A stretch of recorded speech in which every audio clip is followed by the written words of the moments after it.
It's spring cleaning time, and finally, we can load up the stuff we want to get rid of, we want to pass on to somebody else, and drop it off as a donation at our local Goodwill stores. Here, talking about that, we have Bob Romeo. Bob, thanks for joining us today. Thanks for having me here, Mike. So the stores were allowed to open up as of last Thursday. This weekend, Yes. very, very busy on the donation side of things. Very, very busy. There are a few stores that were telling me they were getting 40 cars an hour coming in. We're donating. I mean, every year we have kind of a winter and then it goes into summer, which we kind of have now.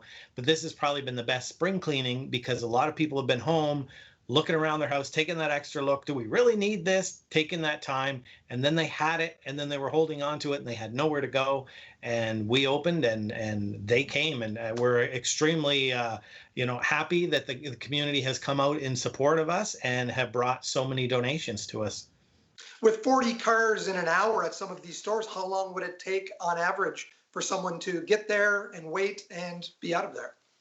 Yeah, that I don't know for sure. It is touchless, so they're putting it into something, and then our crew is bringing it inside. So they're not actually they're social distancing, of course. So it all depends on how quick and how many donations are in that one uh, donation lot that they bring. On the retail side of things, the doors were open for the stores. What are your guidelines that you have to follow for that end of things? Well, we do have the guidelines obviously that are listed by the province. We're doing additional cleaning. We have the sneeze guards in place with social distancing in the store. We're only letting in so many people at a time. There's masks and everything is being used by our staff. We're quarantining the donations that do come in, and then when they're able to go to the floor, we're getting them to the floor. But we're getting in a lot of donations, which means we have a lot of great stuff in our store as well. What about large items? Did you see a lot of large items coming into the stores? There are some large items, furniture items, and things like that we do have. I mean, we have everything from some people think it's just clothes, but there's clothes. I mean, there's exercise equipment, there's furniture, we talked about CDs, movies, games, all kinds of stuff. Over the time that you weren't able to collect donations, you weren't able to open up the stores, how does that affect the fundraising that Goodwill relies on through the retail operations? It does affect us a lot because, as people might know, we are a registered charity here in Niagara, and our money that we earn throughout the stores through the donations goes back in our community to create jobs, training programs, and affordable senior housing. So, training programs has really been, hurt by that, and obviously with the social distancing, it was difficult to do. But we're looking at in the next couple of months starting up the training programs again. So, and we have two senior affordable buildings here, one in St. Catharines and one in Welland. So those to be maintained as well.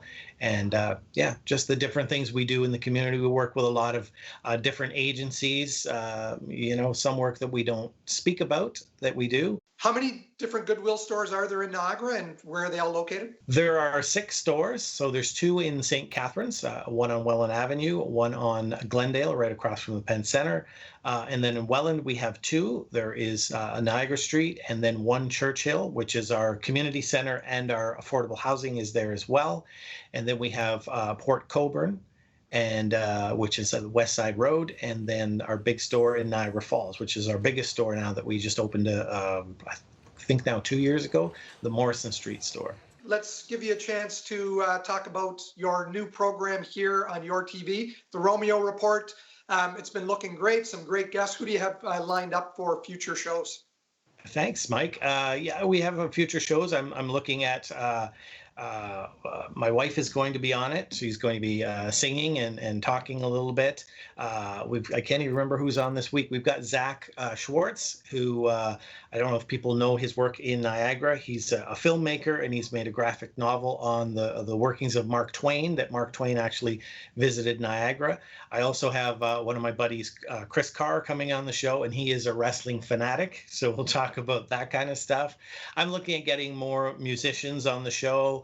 and different things down the road. Marty Mako, who's also a source reporter, he was on our show and he talked about the need for more volunteering and helping out in your community. So we'll have that. We had the YMCA on as well. That's coming up in a couple of weeks. So yeah, just trying to get people from the community, trying to get some entertainment, a little, not a little, I guess a little distraction during everything that's going on in the world. Well, thanks for doing all that you do. And again, we can all visit those Goodwill stores, and I'm going to hit all 6 looking for some valuable albums. Nice. Thanks, Bob Romeo. Thank you, Mike.